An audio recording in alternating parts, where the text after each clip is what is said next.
are rolling, Foxy. Take it away whenever you're ready. Stop laughing, for fuck's sake, Foxy. Laughing at your own jokes. He's And you already haven't even told corpsing. us the joke. Yeah. Yes. Fuck you. You better fucking like keep this in. This will be fun. Come on, man, I've got complete faith in you. Do it for Thatcher. Do it for Joey. Come on. Come on, remember? Hello, and welcome to the There you go. podcast, the place where we talk about different topics and see where the conversation takes us. Let's get to it. I'm joined today. All right, don't all right. I said joined today by Jonathan, James, Panic. and Dennis.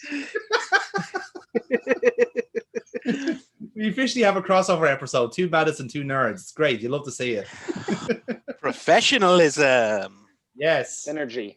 The props for like making it the shortest intro possible. Ever since we said it, it's just gonna be each intro is gonna be shorter and shorter. So there's like no. It's gonna end up with well. Well. And That it was just the podcast. starts. That's it. Yeah. Yep. Play the outro. Just for our Northern Irish viewers and listeners. Well. So anyway, like with today, I thought it'd be fun to talk about a few things that have been like announced over the last few weeks. One of them was the release of the Mortal Kombat trailer for the new upcoming reboot, and I'm more than excited after seeing that trailer Oh hell yeah. because they've kind of given it a Joker treatment where they didn't put out much information, but what they have put out has made me excited for it. Has anyone else seen it? Yes. Yeah. I've seen. No, I agree with you. We touched on this the other day, Foxy. We were talking about it wasn't spoon fed. It was kind of, it was drip out pieces, which I generally prefer. Until you get kind of the big reveal, and the trailer, like it did a perfect job of kind of showing just enough without giving anything away. Like it showed it's Mortal Kombat. It showed the big characters. It showed that there's going to be gore and blood and guts like you'd expect. And it gave a quick synopsis of the story, but it didn't do this thing that, and again, I was speaking with you about this the other day, that some trailers do where they give away the whole fucking plot of the movie and everything. In the Or give away trailer. the ending in the trailer. Yeah, just to kind of pop the views on the trailer. So I mean, I've heard nothing but hype about it. It's coming out, I think, April 16th. Yes. I think. And yeah, it's and like you said, it's a reboot. It's not a continuation. No.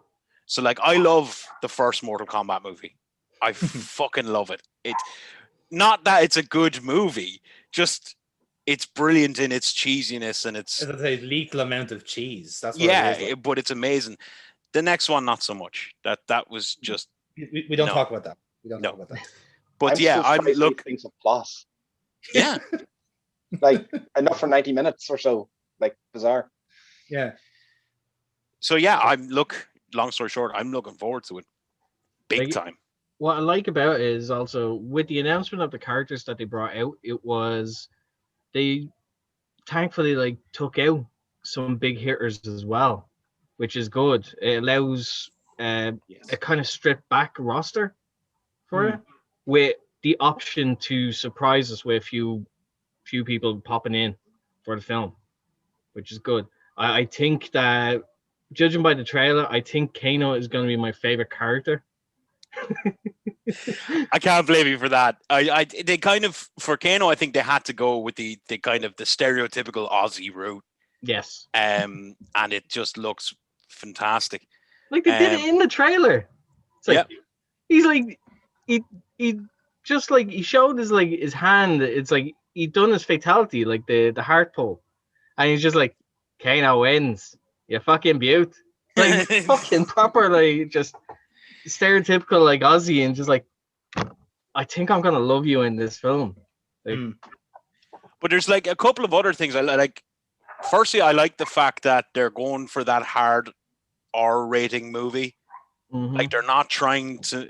I think the other ones tried to appeal to the whole family a bit too much, and Mortal Kombat was never about appealing to the whole family. How could this So- be a family film? Yeah. Oh, I've watched over the trailer in the time that we've been starting this, and like, how could you do this film as anything other than a hard R? yeah. Well, Exactly. actually, James, if you keep watching, Rob Schneider drops in at the end, and it's a really Rob heartwarming. Schneider.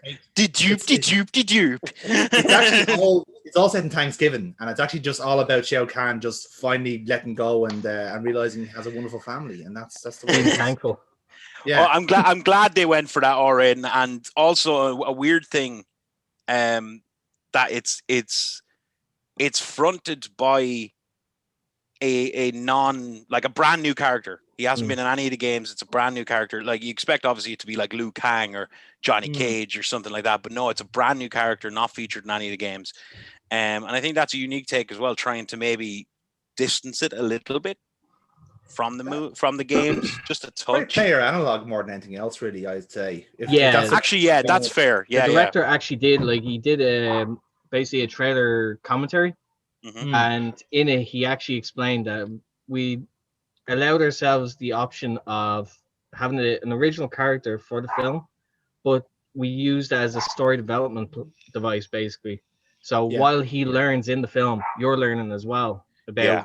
history and why these people are here and what the purpose is. So Mhm. it's very simple tactic, but it works, and I've no real issue. I've no issues with that happening, No.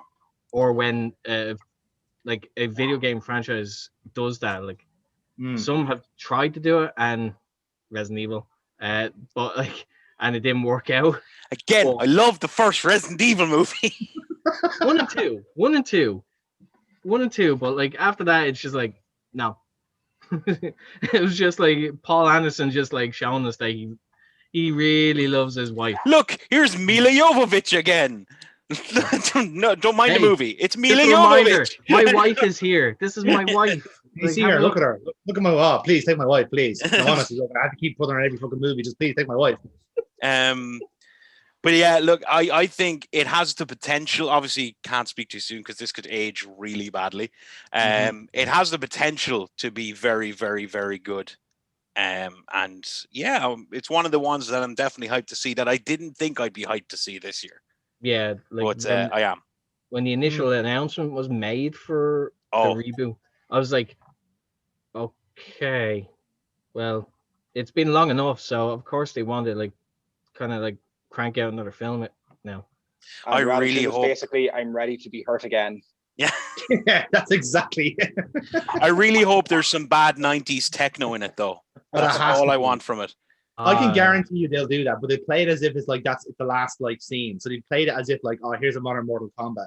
They do like one cutaway. I guarantee you. I don't know if it's possible. I don't know if they'll do it, but they'll somehow wedge in Jean-Claude Van Damme for like the last scene. Jean-Claude Van Damme. as Van Johnny Damme, yeah. Cage. Oh As my Johnny- God. That's who they based Johnny Cage on. I know, yeah. I'd I- much prefer The Miz in as fucking Johnny Cage than He'd be fucking fucking Jean-Claude Van Damme. He'd be perfect as a. To be fair, Yeah. The Miz is essentially being Johnny Cage as his gimmick. So, Yeah, I mean- one's nicked off the other. I think at this stage, Yeah. like so I think he'd be decent at, but I much prefer that than Jean-Claude Van fucking Damme. Well, in fairness, like if you watch Street Fighter, then you know he's gonna. Be I so- have. I've tried to block it out, but I have watched it. that's the same. But In- I want them to. That's what I want them to do. Like, just like not even like okay, like you've done your movie, you've done the plot you wanted to do, but literally the last way to sign off the movie as a bit of a like, hey, Mortal Kombat, am I right, guys? Literally go full ham back into the 90s. Like have your credits to the Mortal Kombat techno team.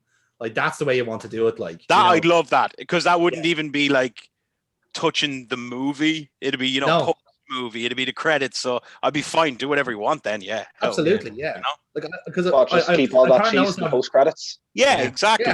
Yeah. acknowledge the past and just like let's move on.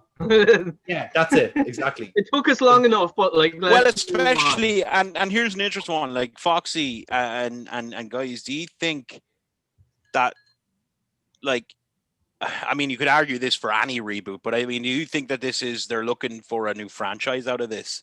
Definitely. Not speaking. Obviously, Mortal Kombat is already a franchise in video games. You mean but a I'm movie speaking franchise? a Yes, movie absolutely. franchise. Do you think? Yeah. There's Yeah. potential, at least for definitely a sequel I could see happening, but I don't know. It's still early. I mean, like, with if they're gonna go like the video game route, you could definitely do a retelling of 1, 2, and maybe for the third film. If you're going for a whole series of films, then you could definitely do follow a game for game, or you could just go one movie. Second movie is say Deadly Alliance, like comes into play. Like you have a mishmash of games, 4 and 5 basically together, and then you can do your progression from there. So, well, I would say this is more dipping their toe in to see can they get away with this, and if it's in any way lukewarm, okay, it was grand. They're going to steamroll ahead with 3 or 4 films. I think so too. I think what you're seeing here is the kind of the impact of how Marvel kind of does their movies in batches. Yeah, if there's anything that kind of starts to click, they'll run with it as much as they possibly can. Exactly, because you actually said it earlier on, Foxy, was the fact that they didn't have the entire kind of cast in the trailer, or at least they didn't show their hand fully. I said the reason they're doing that is because they've seen how many they can. Obviously, they've done enough production as it is, know what their cast is, but they've also kept someone in reserve because they know there's going to be people looking. Well, where's, let's say, Melina? Well, they have said that, John. They have said that. They've said that several and major characters from across the video game, all the video games, are going to be playing a major role in the movie that haven't been featured. Oh, totally. But what I'm saying is they're going to be we're going to see them come in as well. Okay. Sorry. Yeah. They definitely be holding out for like a second film at least. Yeah, that's it. But, I almost don't want them to just like do a by the numbers. If they go to a second film, we haven't used these people, put them in. They will. Unfortunately, it's a fighting game, so it's originally based off a fighting game. So of course you're gonna have new people come in, and like. I suppose I'd prefer like a drip feed as opposed to a here's everybody that we didn't include. Yeah, I'd rather the drip feed than just like basically shooting your load in one go. Yeah. But like at the same time, if you do have nothing but setup and you only pay off for 2 of your characters, if it doesn't pan out past that, then you're just left. That's fair. Yeah. Because you look at what was it, Spider-Man 2, with the Andrew Garfield, was nothing but setup for we have the next 3 Spider-Man films planned out here, and we're giving you all the hints, and then everyone hated it, and you're left with nothing. Yeah. So, I don't know. They spent too much with that one. They spent too much time on like let's focus on what's to come rather than let's get through this. The here and now, slowly. Like we'll drip feed. Okay, it's throwaway line here. It's a little prop here in the background. Do them actually follow the Marvel formula? Where I'm surprised they didn't, because I'm surprised they didn't see like how like the first Spider-Man with Andrew Garfield didn't exactly light up the world with its reception. Like it wasn't exactly adored or anything. I'm surprised they didn't have the foresight to see that we may need to fix some things here. Like as opposed to say Tom Holland's first foray out, as it got rave reception and rave reviews, didn't get that for the other one. So I'm surprised they didn't see that. I always stated this. So like in regards to the Spider-Mans, like the people that we've had playing Spider-Man. So Tobey Maguire, great Peter Parker, terrible Spider-Man. Like Andrew Garfield is a terrible Peter Parker. Yeah. But an okay Spider-Man, because he's like just quirky and like savvy enough to like with the one-liners to do it. But like Tom Holland is actually a perfect blend, because not only is he the age range he's supposed to be playing, he's also that he is basically growing up with these films as well. So we're basically getting to see a more natural feeling character, and he seems to fit well as both a Peter Parker and a Spider-Man. Yeah. No, but I think as well, you're looking at why did they go so much on Andrew Garfield the second time? You'd seen like he had a good good first original Spidey, and the second one with Doc Ock blew the world away. It was a fantastic film that ticked all the boxes. And then you had the shitty Spider-Man 3. Yep. And anything But that he wasn't danced. that was going to count Gave as us the a mean success. moment. So they probably looked at that Andrew Garfield being like, look, he's improved on like the dancing Spider-Man. Let's go all in on this, I guess. I was shocked when I heard of Tom Holland is going to be Nathan Drake. Then I seen the photo. The photo looked good. Yeah, did you not hear that? No. In the new Uncharted movie, he's Nathan Drake, and Mark Wahlberg is Sully. Yeah, that to be fair, like I don't like Uncharted at all, but in terms of I love it. You need the right two people to play those characters. You really have. My gimmick name is from a character in Uncharted, Cutter. Yeah. No, I kind of got that. Just my favorite fucking character because he's brilliant. I still rate you. I'm not saying like you're not going down with the ship here. Like I just can't. No, I can't. You must love it. I refuse on moral grounds. Really? Yeah, I'm not. What? I'm not one for it. Yeah. Why? You just naughty. Wait, hold on. You said Naughty Dog in general, who have some of the best games. Crash Bandicoot. Like I said, Crash Bandicoot was Last of Us. No, I like Last of Us. I liked it, but I didn't want more of it. I can't see Tom Holland not as a teenager. Like he'd be better voice for Crash Bandicoot. But Foxy has a point though. If you look at the picture, it changes your opinion. He does actually look. When he's in the character, it does work. He does look a lot better. Sorry, I completely got off there and went to Tom Holland. Sorry, got completely triggered. I'm very. I we not like the same things. I'm a big fan of Naughty Dog in general, and I literally just finished yesterday my second playthrough of Last of Us 2, and it's emotionally draining. So I'm very fragile. Name someone who has suffered more than her. Huh? Name someone who has suffered more than her. Clementine. Clementine. Fuck. Yeah. If you played like the Telltale Walking Dead, Dead, every one of them. Yeah. So, they're fantastic. I was happy with that one that a different company took over and finished the story. Mm-hmm. Yeah. You know, and that was kind of a struggle. Actually, I've only kind of restarted them lately, like back to the first one with Lee. Yeah.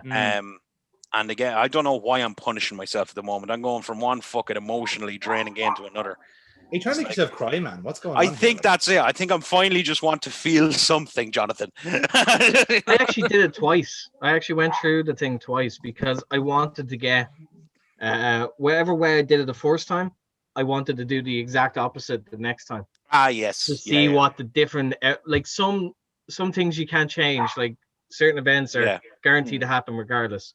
And even like the second time round, I thought I could like try and cheat it and not like have like Lee get bit.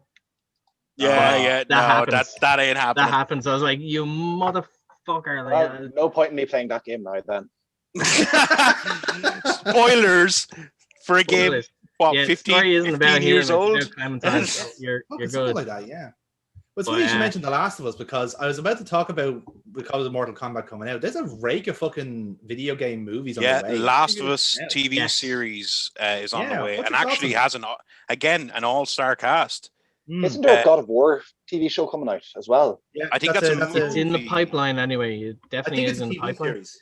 Is it a series? Yeah, I think it's either Netflix or Amazon. I know they've announced the cast now for Last of Us, or at least the two Joel and Ellie, the two main characters, which obviously it stars so that they seem to be trying to take these properties and they're investing more and more money into them. For instance, I was only talking about this the other day with somebody that I have high hopes for Last of Us, the TV series, because they've actually gotten Neil Druckmann, the writer of Last of Us, to co-write the TV show, which I think is the best thing you could possibly do if you're taking somebody's intellectual property.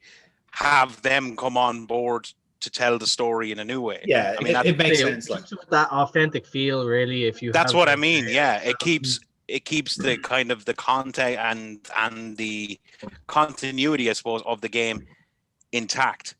yeah, because I find that like they've kind of copped on in the sense that the comics are a big deal, but let's start buying up all these like video game properties Yeah. and try to make series. Like Netflix bought up a heap of them.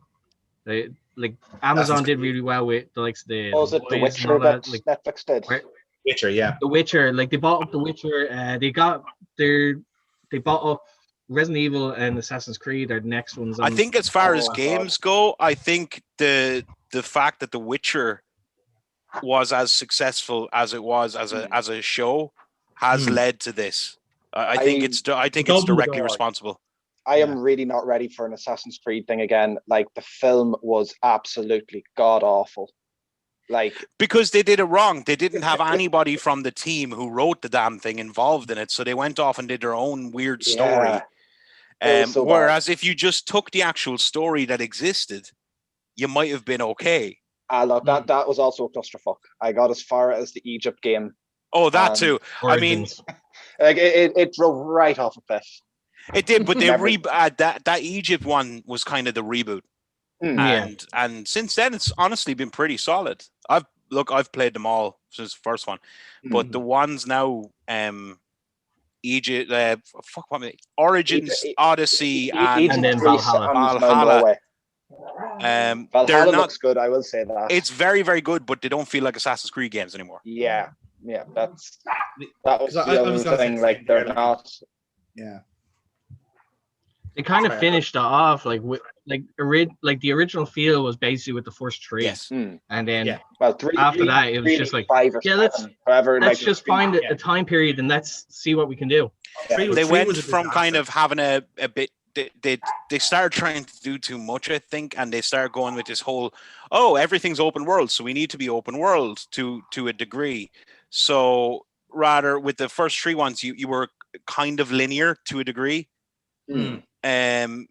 They went open world with all of it then, and that just kind of, I don't know, it seemed that they started trying to do too much. Can you imagine any other series going open world? I couldn't possibly, James. Like there's a few places that just can't go there. Like, you know, like Metal Gear for instance, like that was crazy when they did that. Like, I mean, now who'd ever think of that? Like, I mean, you know, crazy notion. But yeah, it's actually weird because I was only looking at this article from somewhere, and they were saying like there's like 36 video game movies in the pipeline and like TV series and so forth, which is crazy. There's a fucking Fallout one coming out, and it's like, and the only reason I noticed that was because like I'm writing it, as in my namesake is writing it. You know, the guy that does all the Batman screenplays. Yeah, so it's me. Like, it's not me. Sounds like me.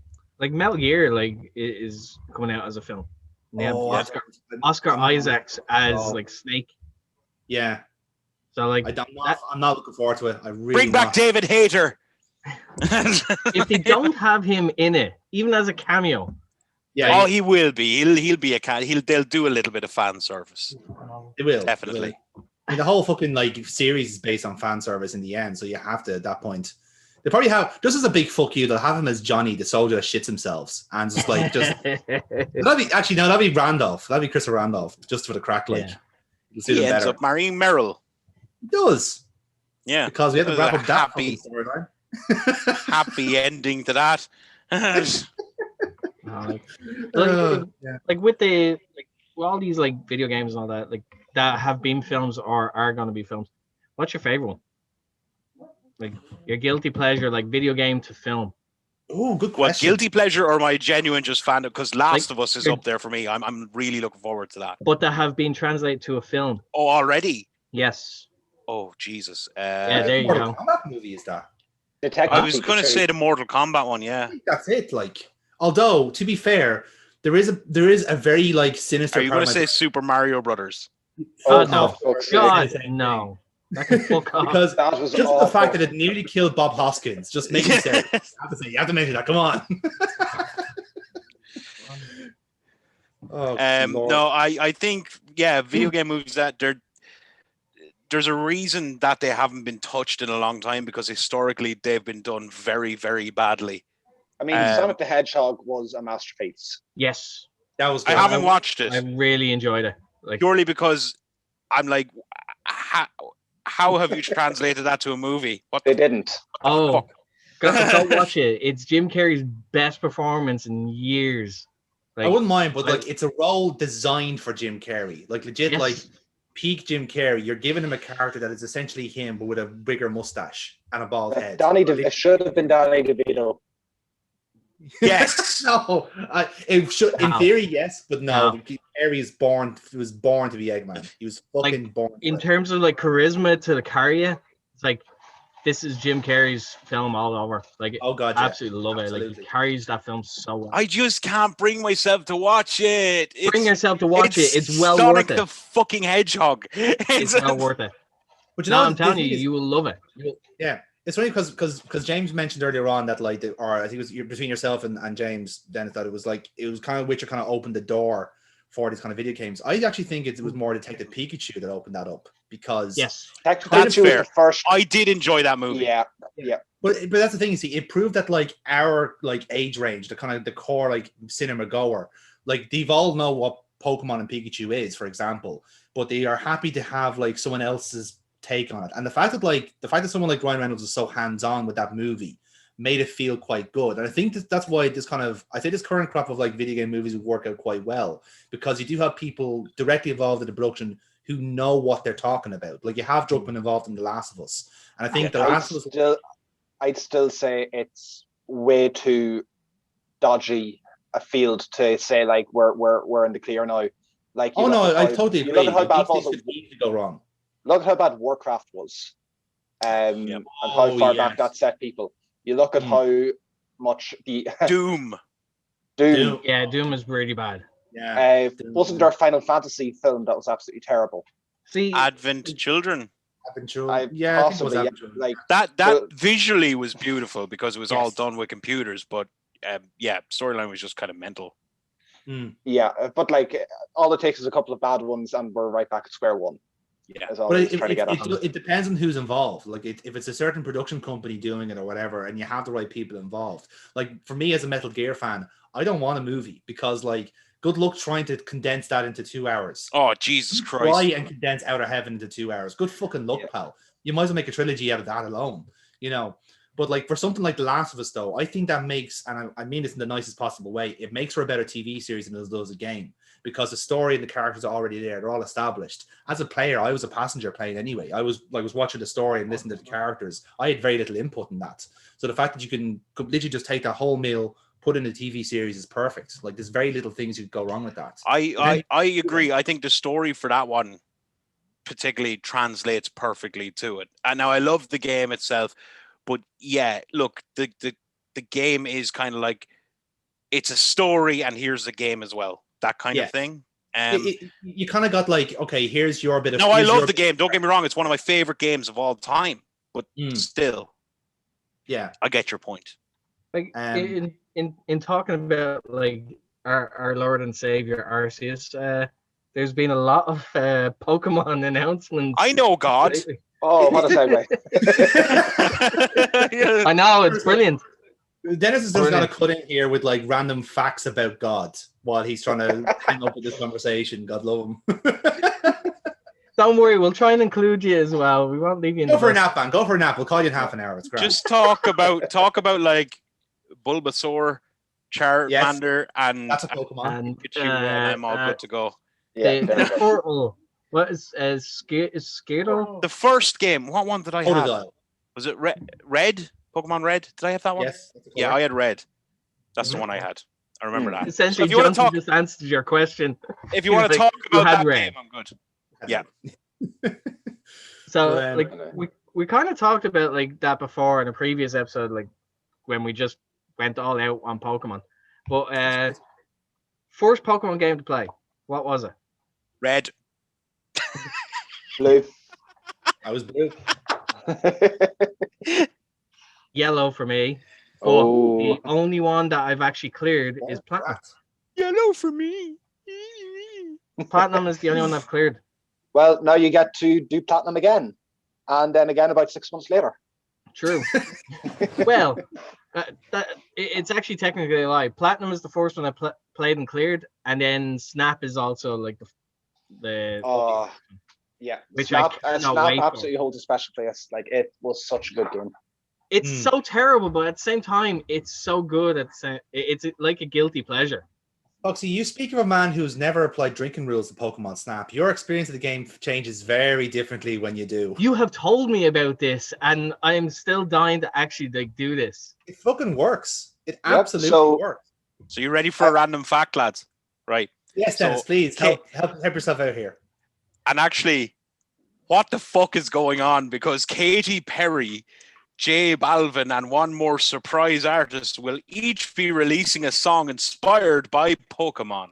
Yes, Post Malone was Post Malone did a virtual artist. concert last night or something. Yeah. Mm. Are they going to do emotional renditions? Pokemon gotta catch them all. Yeah. Actually, no, that song was pretty good. In fairness, by the Post Malone song, it was what Hootie and the Blowfish. He remastered Hootie and the Blowfish and sampled Pokemon music in it. Yeah. So yeah. So like this is a big ass fucking deal, man. You'll be shocked to hear, Dennis, that Pokemon is a pretty serious deal. No, I know. I was more this P25 thing because I'm actually going through. They have a specific website set up for it. I'm sure you know. Yeah. And I'm actually going through it, and there's a lot going on, like to do with the specific P25 celebration. Yeah. So we're talking about. For us, just to get you into the loop with it, they have put out that there will be 3 games in the next roughly year and a bit. The first one is going to be a sequel to Pokemon Snap, which hasn't had a game out in about 20 years. Oh, no, I know that. I did play the original Pokemon Snap. I cannot wait for that Snap 2. It looks absolutely gorgeous. It looks beautiful. The next one is, for the first time, they are delegating out a main series game to another company to make. And it's going to be a faithful remaster of Diamond, Pearl, and Platinum. Which is the 4th gen, by the way. Yeah. So that's going to be fantastic. That's going to be out near the end of the year. And then early next year, there is going to be Pokemon Legends Arceus, which is going to be Breath of the Wild meets Pokemon. It's set in the ancient past in Sinnoh, so same area, Gen 4, but it's open world and it looks phenomenal. Now, I was familiar with kind of Generation 4 and all that, and Diamond and Pearl and all that, purely because I used to sell them. So I was familiar with them, all right. But I didn't know about this whole kind of. I knew it was 25 years of Pokemon, but I didn't know it was a whole celebration and a kind of a lot of stuff happening with it, which I'm kind of I'm enjoying looking it up while you're chatting, to tell you the truth, because there is a lot to it. So Nintendo have some of the figures and stuff that they're selling are absolutely beautiful. Nintendo have kind of gotten into big celebrations. Like last year was Mario's 35 year, and they went all out. They put out Mario clothes. They put out, I think, 4 Mario games in the 1 year. They went all out for it, basically. Yeah. And it was worth doing. So they're doing it again this year for Pokemon. It's very exciting because like that open world, like as you said, it's Breath of the Wild meets Pokemon. Yeah. So like, my God, it's a game that like Pokemon fans have been begging for 25 years. They've shut down so many fan projects trying to make exactly this. Absolutely. Like there's like people in Unity now just setting fire to their projects right now. There's like 3D renders of Bulbasaur. And you know what? They fucking should. Unity's balls. Spoken by a man who's tried it. But I mean, like it is like the idea of an open world Pokemon game, like and going by the footage that they've shown, like it does look beautiful, and I obviously like early like I know like we've only gotten 2 minutes of it, so we only have very little to go off. Like it could change drastically, like in the time from now till then. So, but it's also quite telling that they have given the reins over to other companies, because there has been a lot of Game Freak has got a lot of flack recently for their efforts on certain games. I think a lot of it was on Sword and Shield and how they kind of I wouldn't say like hash of the development, but they were kind of in two minds with how they wanted to make the game. And so I don't know if that was like because like they're still a very, very small team in compared to everything else in Nintendo. So Nintendo kind of taking the reins off them just to do like something a little bit different with a Pokemon game is very telling, because it kind of shows like what they want to do themselves. They want to put out very different type of Pokemon games, like I suppose they've been doing with Zelda, and Mario. So it's a case of like, well, you already have this established brand and characters and type of gameplay, but let's give you something ever so slightly different that changes the way you do it. So even if you had to sit back and try and like, okay, so you were saying earlier on that like this is the game that fans have wanted for a long, long time. If you were to attempt to put that fandom to a side in your head for a second, right? Yep. It's very difficult to change the concept of a game in general and how it's been done and kind of reimagine it completely, especially putting it into an open world environment or anything like that. Yeah. What are your honest hopes for the game? Are you, as I said, putting that fandom aside and kind of not letting that blind you, do you honestly think they're going to pull it off? Or are you thinking this could be a major disappointment?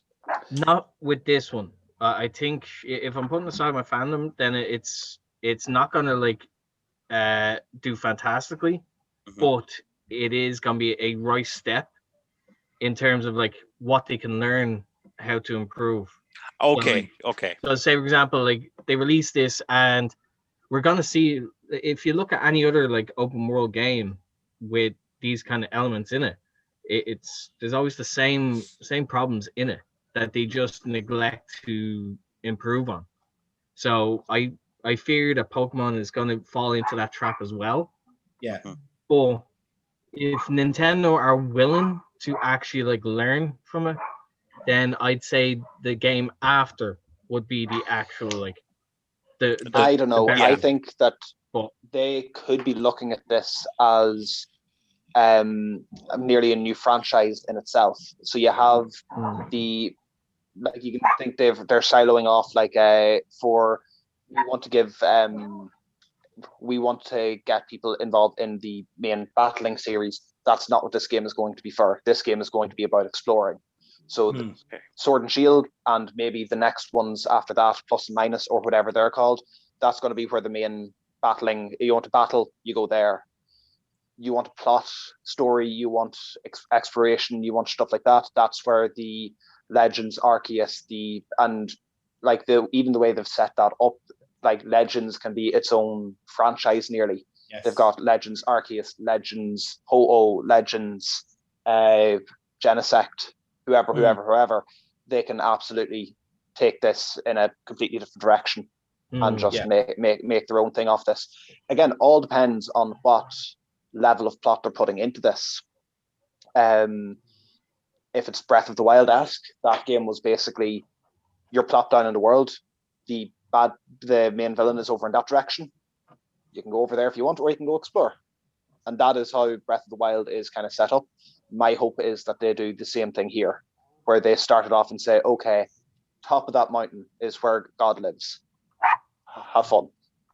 I also worry that it's going to be a case of like, if they follow suit in regards to Sword and Shield, they're going to go the DLC route, which is not what I'm excited for, because that basically says that we want to give you this game, but we can't get it finished in time, so therefore like we have to do an expansion, which you're going to have to pay for. I'm a bigger fan of the DLC than the third versions, which they've done up until this time.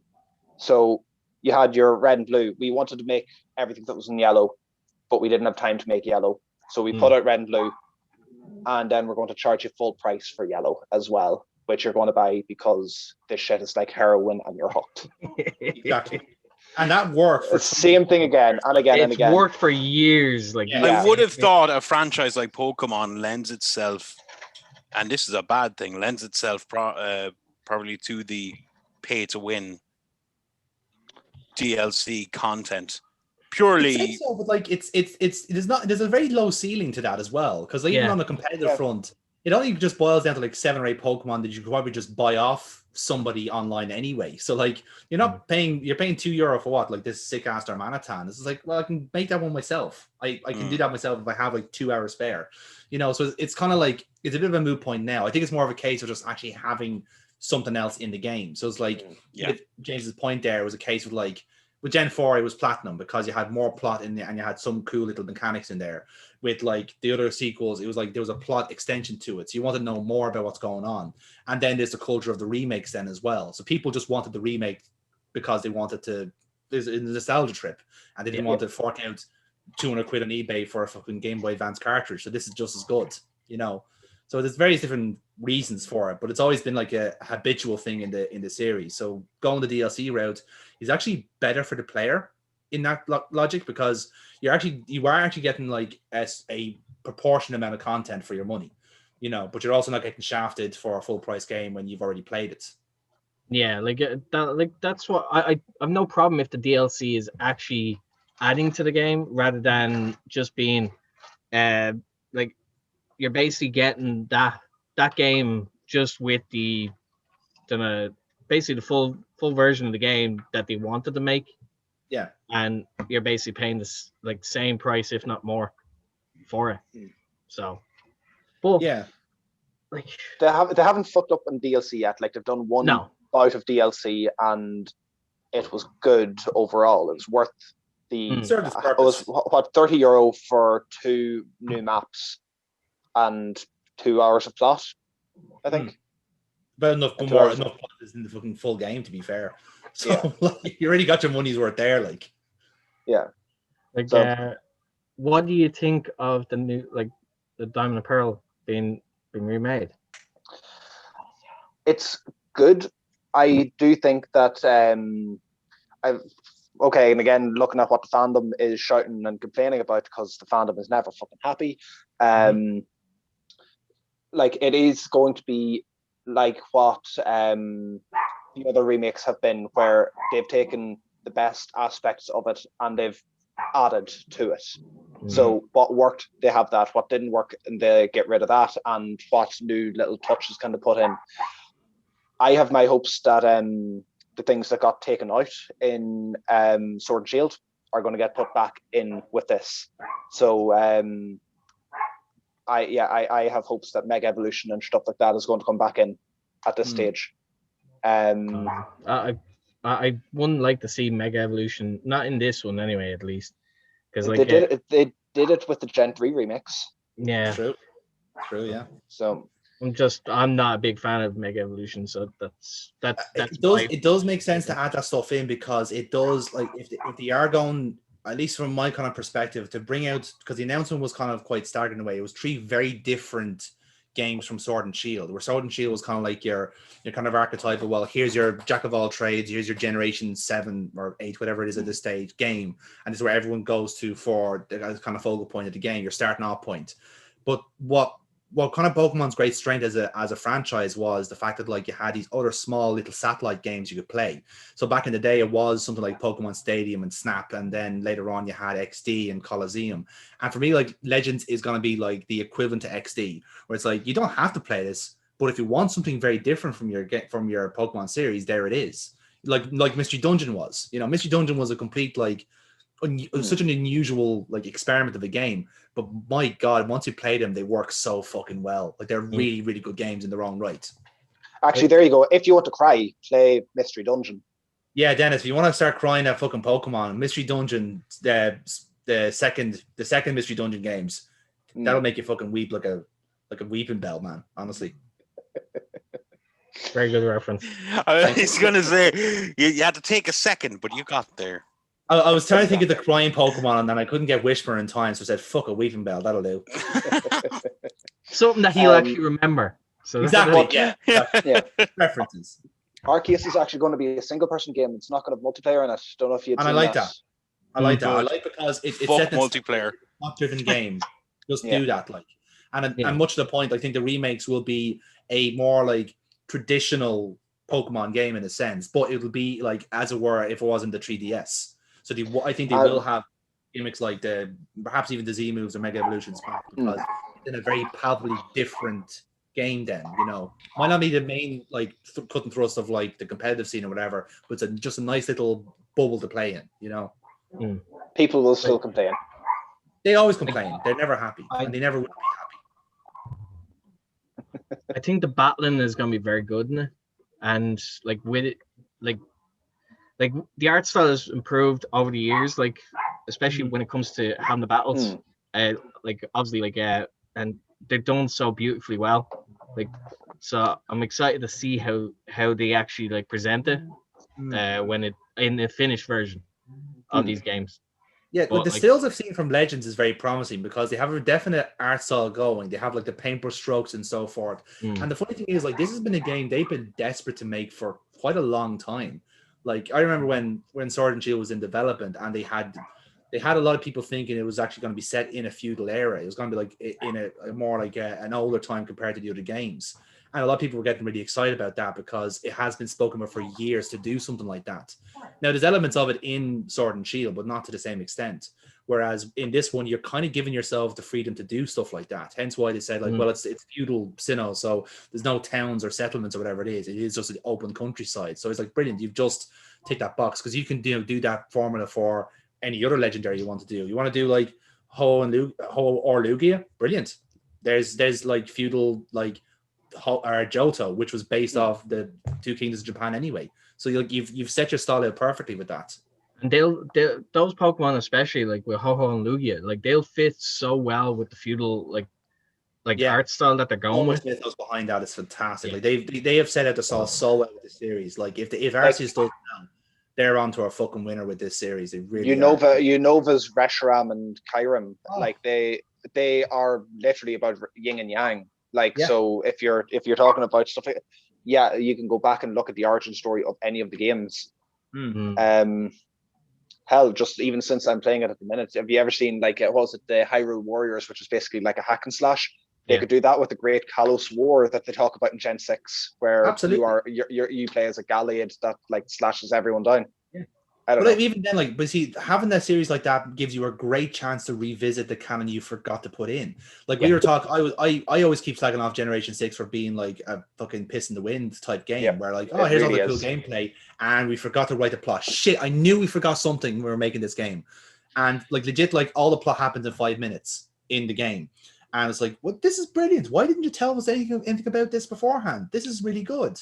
And then but this is the game where you can do stuff like that, where you can go like, well, you have these two legendaries based on life and death. Why is it the way it is, and what's the whole like theme behind that series that you missed out the first time? This is the game series where you can flesh that stuff out, where people can, as it were, nerd out on the finer details of Pokemon. Like it's where the inspiration is coming from.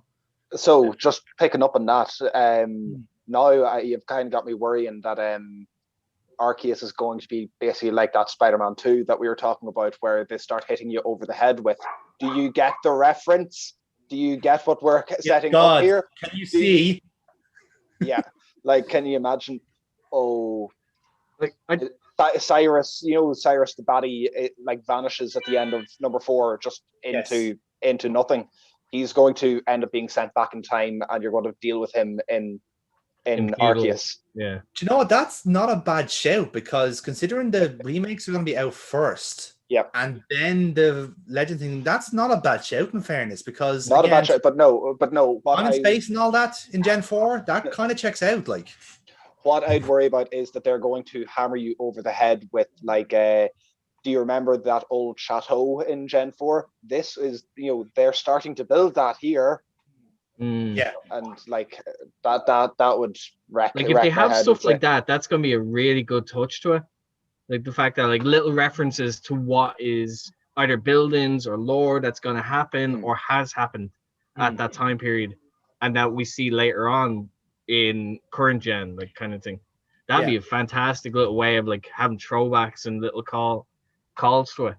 But like, I don't know if anyone has noticed, because like the 25th anniversary, people have kind of gone back to playing Pokemon Go as well. Fair enough.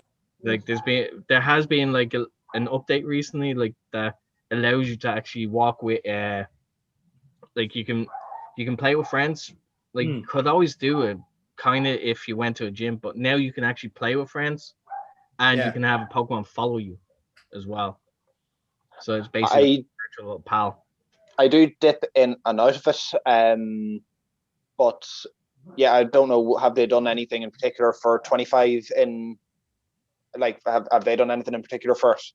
No, Yeah, like it was just you can catch Post Malones and you can trade team fee and everything. It's great. just wild Post Malones just running around, Just fucking Oh, frolicking God. everywhere. singing a song that has nothing to do with Pokemon.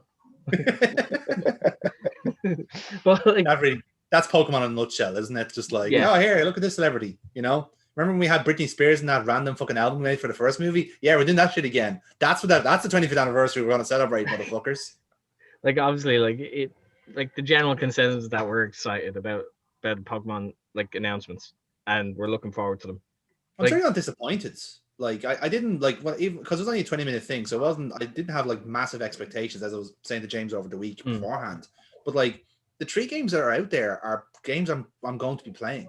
You know, because oftentimes with these things, there's always been something like, oh, this is Pokemon Let's Go. Cool. I no interest in that. And there's something else I'm not interested in. But those 3 I actively will check out. So it's like they have kind of targeted like, okay, these are things I will play and I will enjoy in whatever time I have.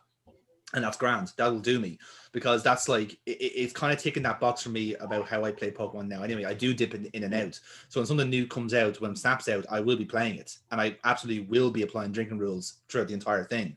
Oh, yeah. But likewise, when Diamond and Pearl are out, I'm going to check it out to see what it's like, because I do kind of like the remakes. I like when they do like a little spin on it, and then I'm very excited about Legends. I think they have a winner there. I was surprised that they didn't have anything demoable on the day to give out to people. They have done that in the past, but they've also had these games data mined off of the demos that they've put out in the past.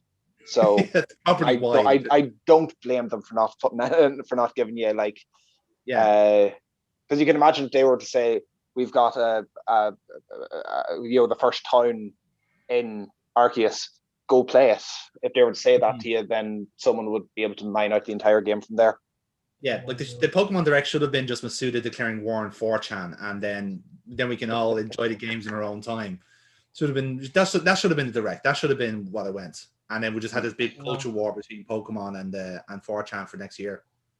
Are you going to pay attention to the leaks coming out this year, like in the run up to them? I always say I don't, and I end up doing anyway. So yes, I am a walking hypocrite. So obviously, like to try and get Dennis back on board as well. So like, let's transition to something else. I don't have a proper. No, keep going. I've actually been reading about the 25-year thing here. I've been going through the website, and I'm going. I've found a lot of things I want to buy. It's not even about the games. He's just looking at stuff. Oh, like that. Yeah, like that. Pretty much. Geeks with income is a terrible thing, lads. Like, I don't know what that's like myself, but you know. He says as the only one with a steady income. Yes. Again, I wouldn't know what that's like, lads. I had no idea what you're talking about with that. But like obviously, like there's some of the big things that have been announced recently. Like there's has that actually caught your attention over the last while? Like whether it be announcements for films, TV, or otherwise?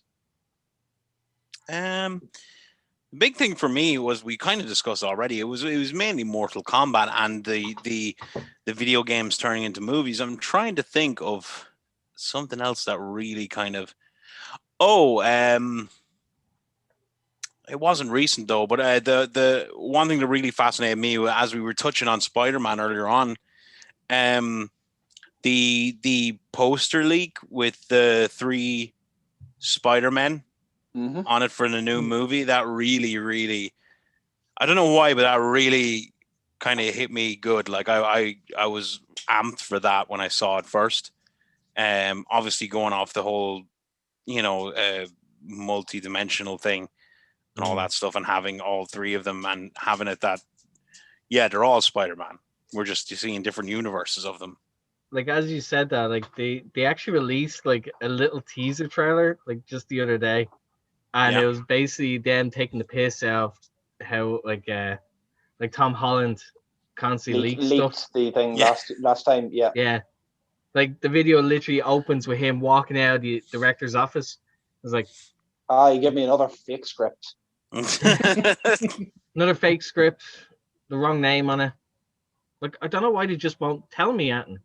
It's like, and they walk by and it's just like, well, you did leak like the info last time, and the time before that, and yeah, like they're just walking out of a room, but then it pans to there's like a whiteboard with a lot of like different names, like potential names for the film, but a couple of hints are like scattered on that whiteboard as well for Very maybe cool. something that could be used in the film. No, they did give what it's No Way Home. Yes.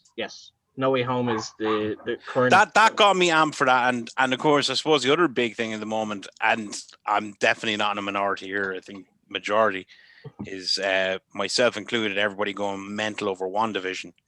Oh yeah, fantastic. I have not watched it. Brilliant. It's brilliant. Well, I won't. Do you know what? Since it's fresh, and I'm assuming you probably are going to be watching it, we won't go into it. All I'll say is that it's well worth it. It's very, very good. And it very quickly evolves from being a what the fuck is this to a oh, okay, I see what they're doing here. You know?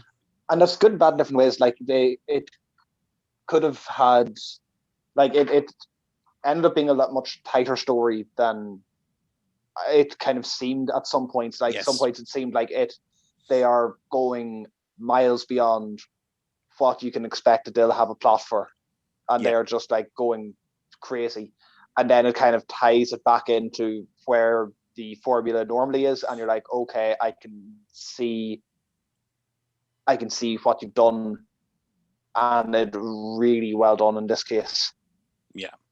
Some great cameos as well.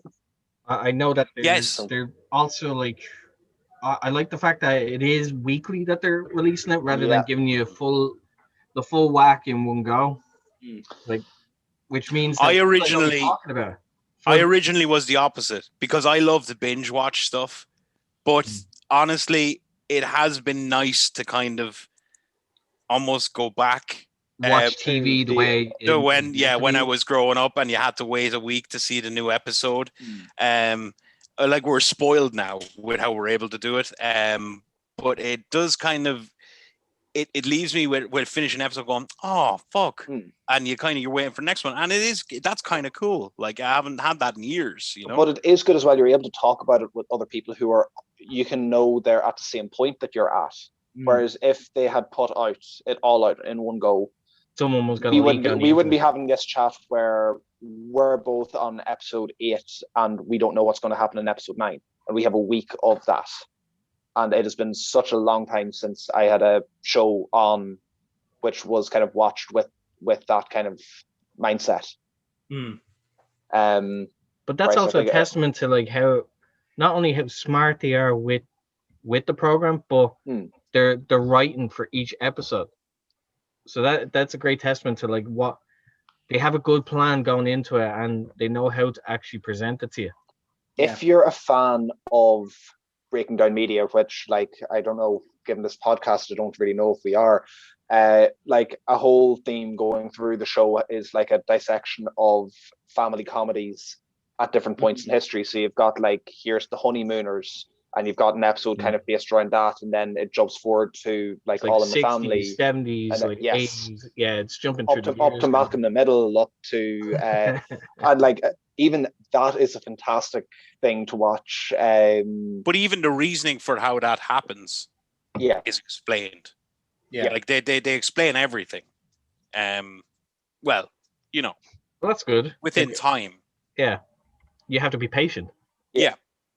Again, it's good. I like it that it's a stylistic choice because it when you do something like that, it looks so weird out of context. You know, where you see that kind of like the old school kind of like 50s, 60s sitcoms that are deliberately outdated, and then aping the style to kind of make your point across is very, very smartly done. Now, like I don't have anything invested at all in Marvel. It's my blind spot. I just have no interest in it at all. But I like how they've done that to kind of like at least I've noticed that they've done that, kind of way, and I'm completely alien to it. So the fact that if I could pick up on that, then everyone else who's loving the show is thinking the exact same thing.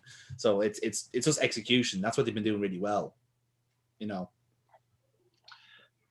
Like with the as we're kind of praising it for being like a weekly episodic kind of thing, and we're allowed to wait and digest it.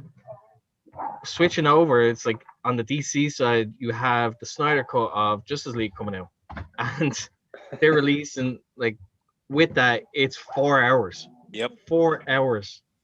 Now, don't get me wrong, I'm not good. No, I'm excited for it. Really? Because I want to see this, like, and actually make my own judgment about whether it was a good idea or not. Well, see, the thing is, Joss Whedon is, over the last 2 weeks, his name has been run right through the mud. So I don't think they're going to be able to use anything other than the Snyder Cut as the default version going forward. Yeah, but 4 hours is it's a bit much. It's a long. You have your choice. You have 4 hours of Joss Whedon. Your choice. Red pill and blue pill all over again. It's a long trudge, but at the same time, I kind of like the idea of it being a full, complete film rather than a chopped up 2-hour film that we got before. Yeah. So I don't know. When you watch Lord of the Rings, do you watch the full extended cut with? But you see, all it makes me think is like, surely 2 hours worth of that added on to the original 2 hours can't have all been life-changing material. There's got to be filler there that has just been thrown in. I totally agree with that, because my favorite movie ever was Blade Runner. I would never watch the director's cut. For me, the director's cut takes away from the movie because you've condensed it. You've still made your point across in that movie. The director's cut is like half an hour of scenes that ultimately don't really matter. It's different if it's like a scene that's been condensed into like an hour and 30, because you've had to cut out something. 2 hours is the magic number for me for movies. Or at least that kind of region. But 4 hours is just indulgent. Like Jonathan was saying, I'd get it if it was like an extra half hour, maybe even 45 minutes. I'd say, okay, well, maybe there's an extra couple of scenes that maybe add more context to some. But 2 hours, that's a whole other movie. There's no way that is all essential. Well, no, from 4 hours and all of it is essential, it's a bad movie. That's my point. My take on it. I completely get where you're coming from with it. But for me, because Marvel have had at least 10 years to build up to say Endgame. Whereas DC are trying to fucking hotshot it and just go straight for it. They missed the mark before in terms of the build. That was Marvel's fifth. All the superheroes team up together was what that was. They had 4 films of introducing all the characters before they did first Avengers. Mm-hmm. That's what DC were trying to jump in at that point, saying, we're not going to give you the context as to who's who here. Ta-da, here's Justice League. And whereas I kind of with it being 4 hours, I feel that there's a lot of context for characters that is going to be explained in the course of that, and it's sorely needed because it was non-existent in the previous one.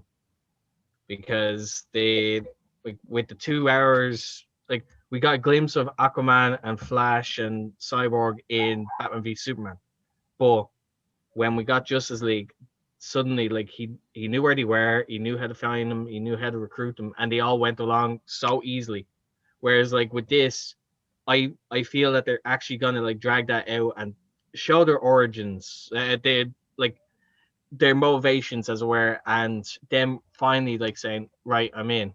Then there has to be something to make them want to team up rather than, oh yeah, you found me, so I'm interested. Grand.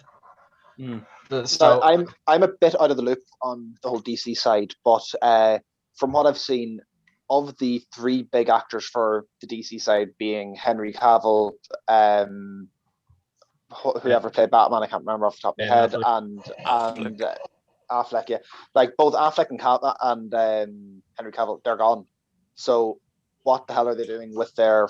How the hell is in now as Batman. When Gal Gadot, is he going to be the same Batman? No, as Affleck, or Ben Affleck recently signed an extension that can be he can walk away if it depends on how this is received. The idea of doing a series for Batman, like going forward for HBO Max. HBO. Yeah, as far as I know, Pattinson's Pattinson's is but separate the idea completely. is to kind of do a franchise. basically the multiverse for DC, and they've already started with the Flash TV show, where they had Ezra Miller's Flash appear in it, and so therefore, like they're trying to actually connect everything. They've already connected their TV and movie now with that, just that one scene alone.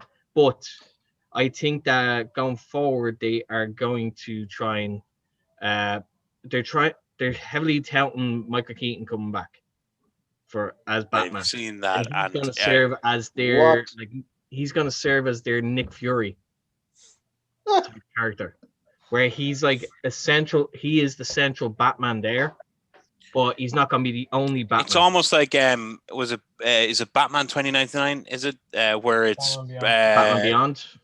That's the one I'm thinking of, where it's the old Bruce Wayne. Batman Beyond has Terry McGinnis as Batman, and Bruce Wayne is basically an 80-odd-year-old man. Yeah, exactly, and he's more of a mentor passing on the cowl, that kind of thing. So that if they decide to go down that route, they could. The same way, how do they explain Superman going, or do they just recast and pretend nothing happened, or it could easily be explained, because like in the TV universe, they've already had I want to say 3 different versions of Superman in TV verse, but they can still dip in and out of different. Like they've had Smallville's Superman come in. They've had Brandon Roof's Superman come in as Red Sun Superman. Kingdom Come Superman. Sorry, Kingdom Come. Man, I fucking hate Superman. And I honestly fell asleep in the cinema for Man of Steel.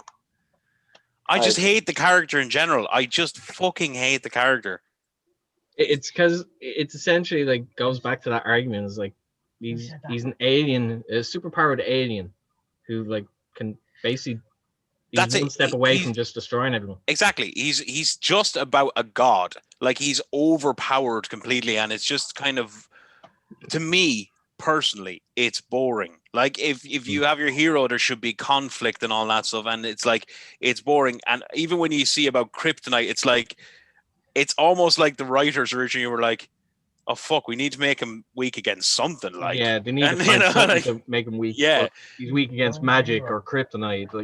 Just find a way. That's kind of the problem you have with Superman character, because it's such an outdated concept as it is. Because let's face it, it's 2020. He's not going to be fighting the communists now. He's not got much to go on at that point. He's got very little to compete against at this point, apart from his own vacuum of charisma that the character is. Again, that's no offense to the actors, by the way, Reeves and Cavill and all. Oh no, not at all. Character doesn't work. It's flawed in a way, because the old term that writing is you have a positive and a negative to each character you write.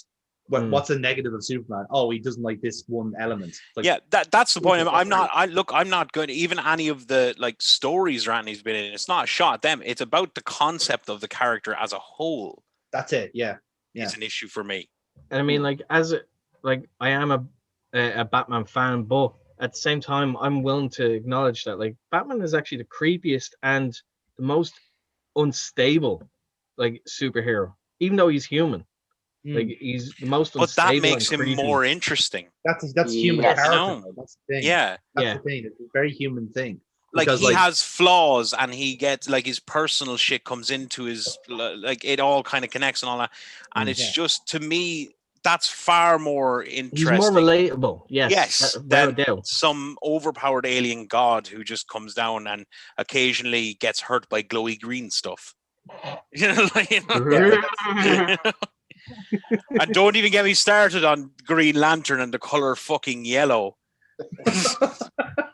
With a ring that gives him power. No, a ring does not give you power. Rings give you power and one really annoying Coldplay album. There's your movie job. Like the Something that damn near killed Ryan Reynolds' dreams of being a fucking superhero anywhere else. the green or animated. Had a lovely time.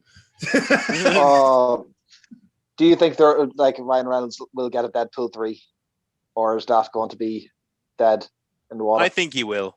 Yeah, I think he'll get it. I'd say so. They've both been very successful. Even like they've both been incredibly successful. Second one, arguably not as much so as the first one, but still, in terms of box office draws, it did the job. I think. Fox don't own it anymore. Yeah, I think if he wants it to happen, it will happen. He fought for 10 years or something That was to get the big that damn worry movie though made. when Disney bought up Fox.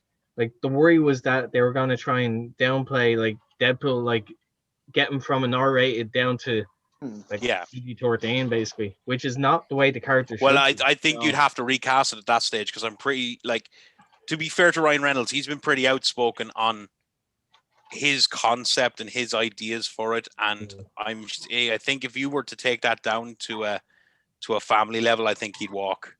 Definitely, yeah. Like with that, it's a case of like it's a character that is best suited in an R-rated like completely setting, but it's not out of the realm of possibility for him to be in a PG-13.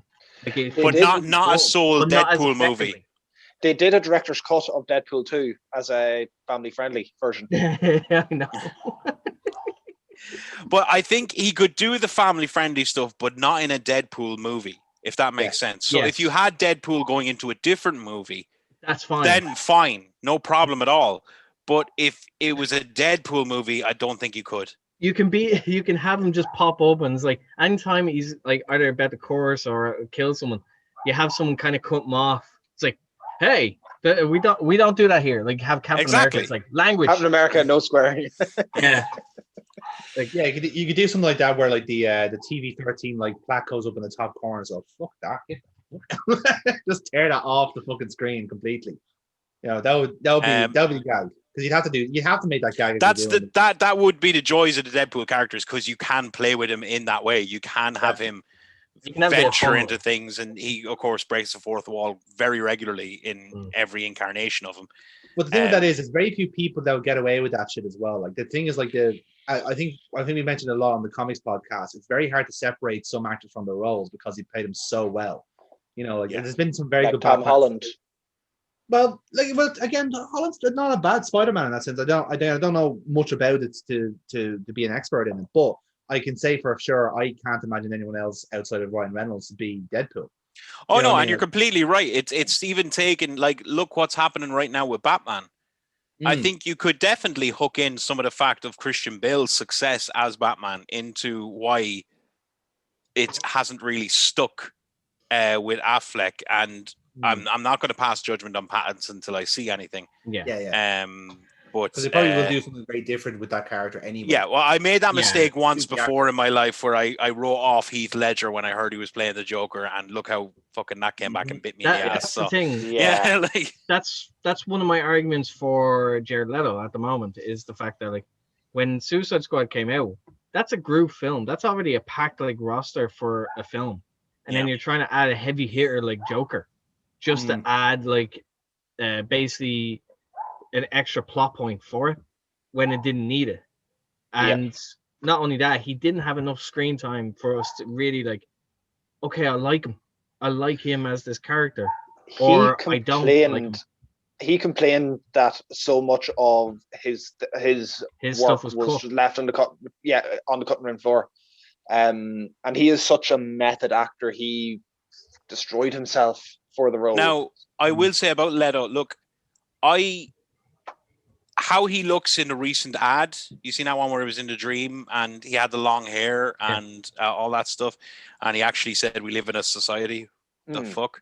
But he looked much better there than he did in Suicide Squad. In Suicide Squad, he looked like some sort of wannabe gangster fucking rapper with his gold teeth and stupid fucking face tattoos. It wasn't even his acting.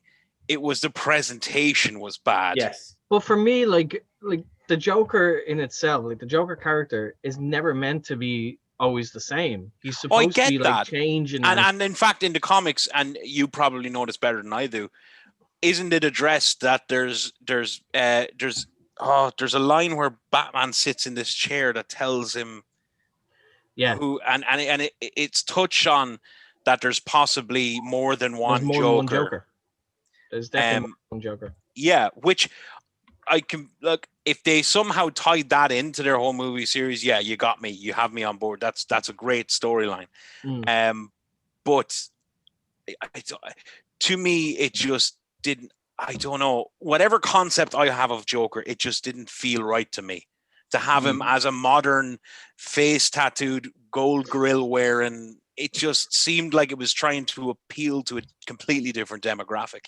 What demographic would like that? TikTok people, I don't know. You know? Like for me, it was a case of like with Batman v Superman, they had a lot of groundwork that they had to fucking set up, especially to get to Justice League. Yes. But I mean, like they had 2.5 years of hype to try and live up to, which was not going to happen. Then they spoiled so much stuff in the trailers alone. Like, I mean, they spoiled Wonder Woman's appearance. That could have been left as a major surprise. Yeah. Like for it. And also giving away the villain, like the surprise villain, which was Doomsday. Yeah. Like that touches on the point we made at the start of the podcast. They'd made a lot of missteps with that film. But they'd also teased as well too much. It's the fact that like, okay, there's like how many people have like fought in Gotham, how many people stayed the same kind of thing. It's like they were already setting it up, but we got nothing in return for it. Like we got no payoff to that tease. Yeah. And I so do you think they almost built themselves up too much, that they were positioned for the fall because they had just raised the bar way too high? Yeah, they definitely did. Like they built them up too much to that you'd gotten people's expectations so high with it that there was no way. And not only that, when the film came out, there was at least like 45 minutes cut from the film. And those 45 minutes, in the first 10 minutes of the film, like there's at least like 5 minutes that was cut, and it explains 4 different points which are a major factor in the film, and they were cut. Like it's when you're making decisions like that, it's like, all right, we're going to cut these points out. It's like, then it's just like, wait, who's this person? Why is this a big deal? What, like, you're just left confused with it. Yeah. So it was a horrible, like, it's a bad edit. Yeah. It's a bad edit. Yeah. Very bad edit. And that continued on with David Ayer, like with the Suicide Squad. Like they basically took his thing and just like, yeah, let's chop. We put this. Let's try and make this a somewhat like coherent film, and it didn't work.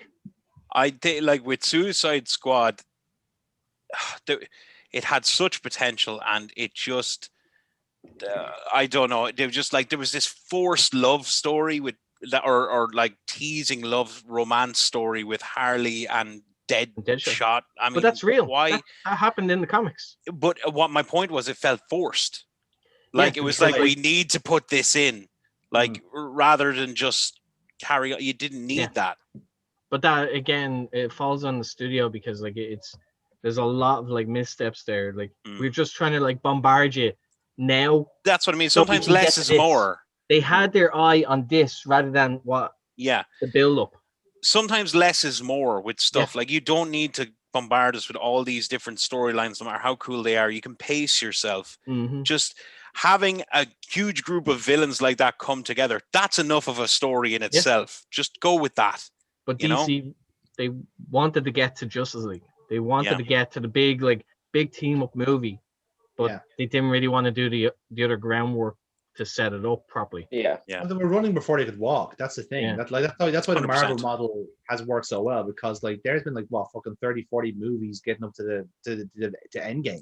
Oh, they built that from was Incredible Hulk the first one? Yeah, so like no, Iron Man. Depending on Iron Man and then Incredible Hulk. Yeah. Sorry, yes. So like that's like nearly 8, 9, 10 years in the making for a lot of the characters, let alone just the movies. Mhm. So like as much as like again, I personally don't like the model myself, but it's very successful. It works. Oh. It's proven to work. It's a long Undeniably. build, but it So, like- fucking paid off in the end. Like, So if you're a DC, you're like obviously DC are trying to play catch up here because they've been like for some reason they had their pants pulled down rather than just what they should be doing is doing their own thing and letting that work run its course. But obviously they saw that their rival had them in the fucking mud and tried to keep up with them, and that's it. And for like, me, like in fairness, again, at the time, like the Dark Knight trilogy was out around the same time as some of these early Marvel films. It was definitely not sure as to who was going to win that, like as to which one was going to come out on top. 100%. It Yeah, could have because, so like- easily been Avengers flopped, and people were like, "Well, we have Dark Knight, and that's a But fantastic." DC's fantastic set mistake of films. was that they became reactionary. They Yeah, saw that Avengers came out and they went, look how successful that was. Let's do it. And Yeah. they just like, it was almost like they decided on the spot to just do their conglomeration Hmm. of superheroes movie. And that was it. It was like Jonathan said, if they had have just kind of stuck with a game plan, maybe did their own thing. do their own thing. Don't worry about what Marvel's doing. Like, you know, Yeah. okay, like listen, they've got their big niche now. That's fine. But here's the thing: like, you work around that, and if your stuff turns out really well, you'll get some of those people back. Yes. You know, like that's the thing about having that kind of competitive. Like, let's face, like in between. Again, feel free to correct me here if I'm wrong. But in that kind of like in that market that say it is just Marvel and DC. There's very few like independent little guys trying to do their own thing here. It's between two massive heavyweight media companies, if you like. So like, okay, you've lost ground significantly. At some point you're going to say, okay, we've lost this part, right? Let's start like let's do our own thing and let's make up good movies that people will enjoy. And even if Marvel still keep pushing away, which they are because they have the grunt to do it, at least DC will say, well, we're going to do it our way. We're going to put our stamp on it and so forth. But they didn't do that because again, it's the hideous capitalism of movies. They want to turn out and pump out. And for me, like even listening to the conversation and not quite knowing the nuts and bolts of it, if your grand solution to trying to like give people what they want from your end game equivalent is a 4-hour movie cut, that's not the right answer. The right answer is to give them more context. That's not a 4-hour block. You know, like I get annoyed when WrestleMania goes over 4 hours. Like that's not the same. Like that, they're two very different things. You know what I mean? Like for me, it is like that's a long stretch of film. Like that's a long haul. Yeah. Like they originally intended to have it as a 4-part like series. I'd much prefer that. But I would much prefer that. And I wouldn't have had a problem with that either. But I think they're trying to. They don't know how it'll be received, so therefore they'd rather just release it in one block rather than 4 separate chunks. And that can either do really well or it can really backfire. That's what it strikes me as. I've come across games where like it's at some point in like development hell where it's like, I'll just get the fucking game out and let it be done. Let it die on instead. Like Duke Nukem. Cyberpunk. Great example. Great example. Like that thing has been stuck in developmental hell and no one wanted to admit it. We just said, hey, Keanu Reeves.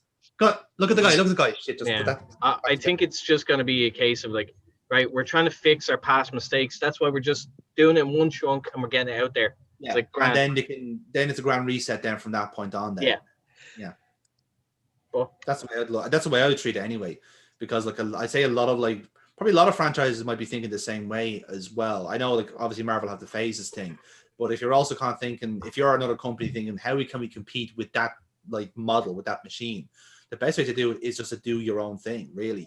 Mark out your own niche. You will get like, I don't know if you realize, but the internet's a pretty massive fucking place, and there's literally fans of everything. There's probably a fan out there of the Suicide Squad. I don't know who they are. I don't know what's wrong with them, but I'm sure there's a fan of it. You know, there's going to be one. And deaf. Yeah, exactly. There has to be one person. Yeah, really Foxy just raised his hand. Yeah, right. So we found them. Well done. We can. It's like finding the golden ticket to bring. Now let's shun him.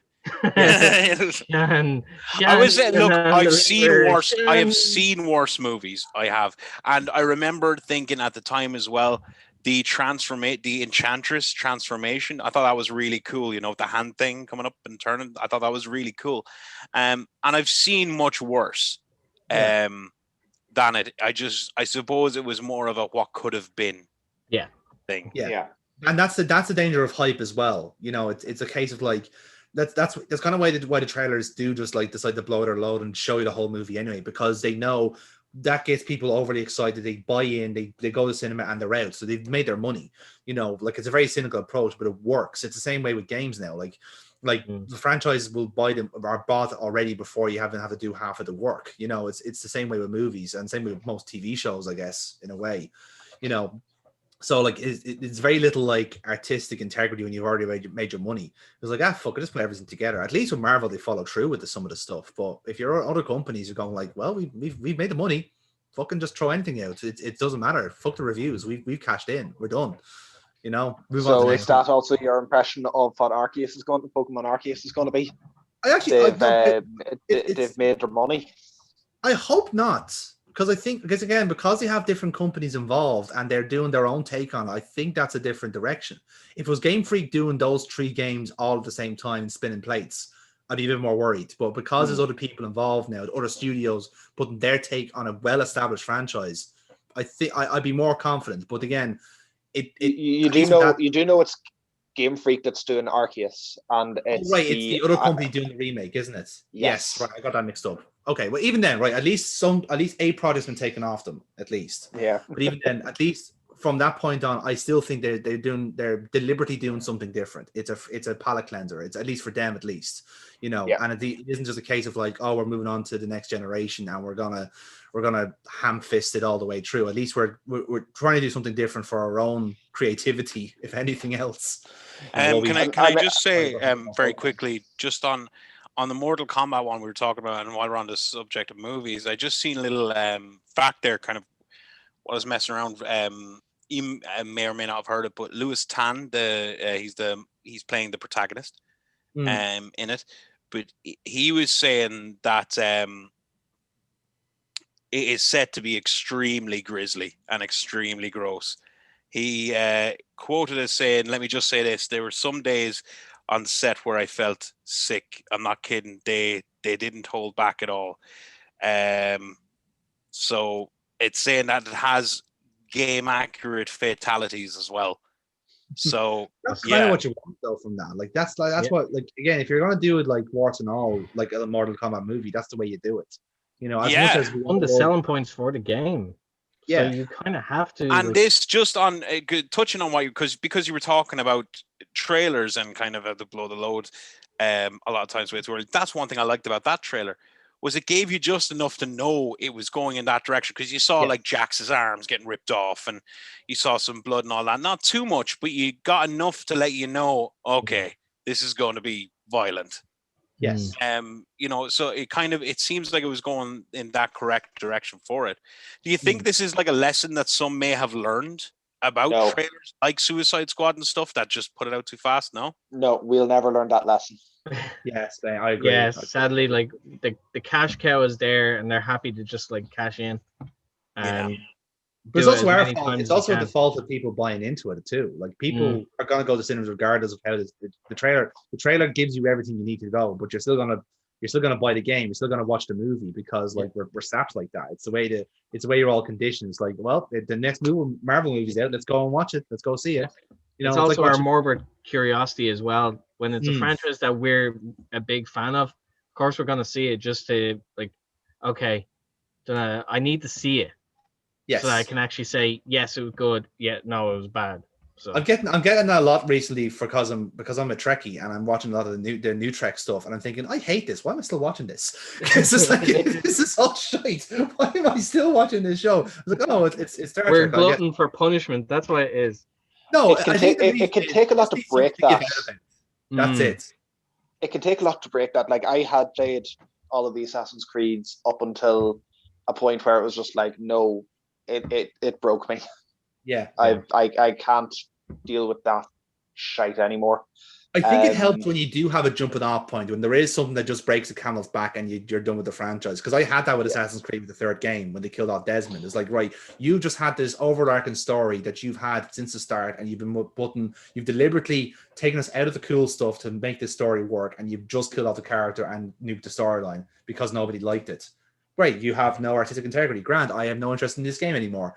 And I had the same I thing don't with know if Star saying nobody liked it is accurate. From everybody I've ever seen, they loved the Desmond storyline. Like, I love but the actual perception of it was that it was taken away from all the cool stuff, which is the historic. Oh, fuck that. It was a nice. I thought it was a nice break. Absolutely. You know? I'm totally in agreement here. By the way, I absolutely thought like the Desmond stuff was not necessarily the best part of the game, but it was the point of the game. Yeah. That was the whole. That's what Assassin's Creed is about. It's the fact that like you have this overarching story. That's why you're doing all this stuff.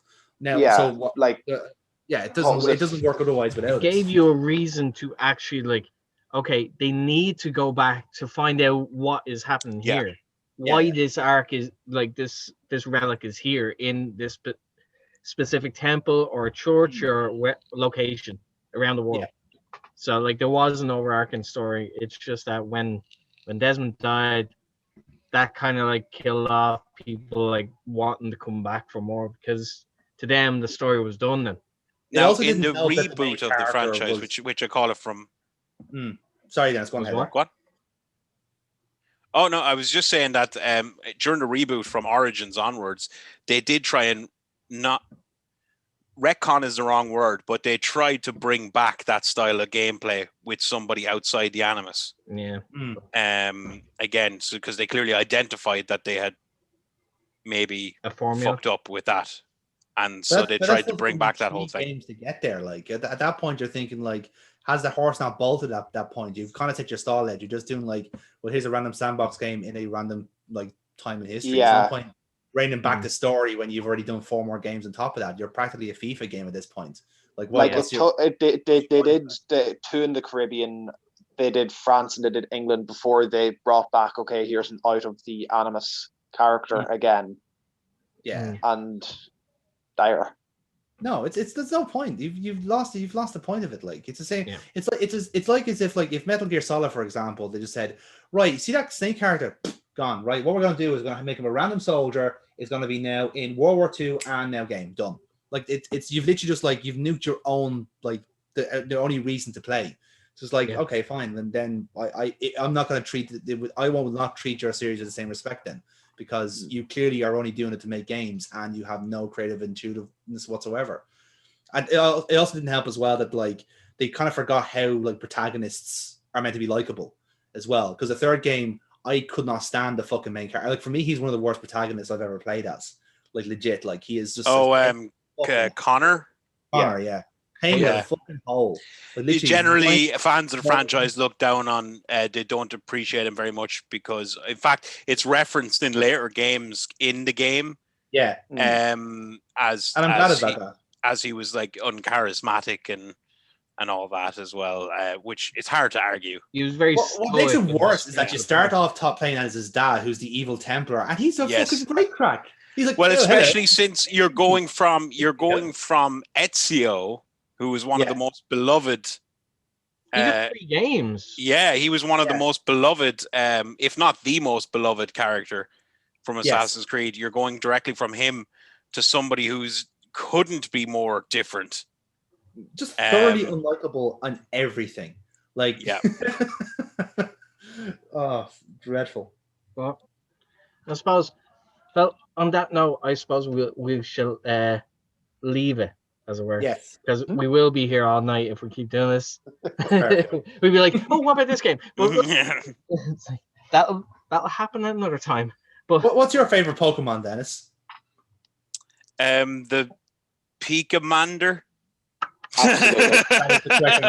Absolutely the right answer. Yeah. Pikamandosaur. Yeah, Pikamandosaur is my favorite one too. Yeah. Lightning from his fireball arse. I should have said something like the fucking Magikarp. Just completely useless. Just saying. Hey, man. Eventually, a Magikarp evolves into Gyarados. You have to keep telling yourself that, right? Eventually, you have to be patient for that. Oh no! What was the one that was worse? I'm just remembering from the video game. Was it Kakuna? Also useless. Metapod.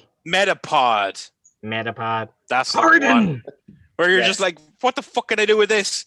Yeah. Oh, we've had discussions about this, haven't we, James? We've spoken at length about this. Couldn't tell you where, but you can hazard a guess. It's the fact Okay. So on that note, like I want to thank my guests for coming on. It was a pleasure, like bouncing back and forward. I suppose we shall slash the ending. So if you liked it, please like let us know. If you see the video, like, subscribe. But on that note, we shall see you in the next one. Bye bye. See you. Good luck.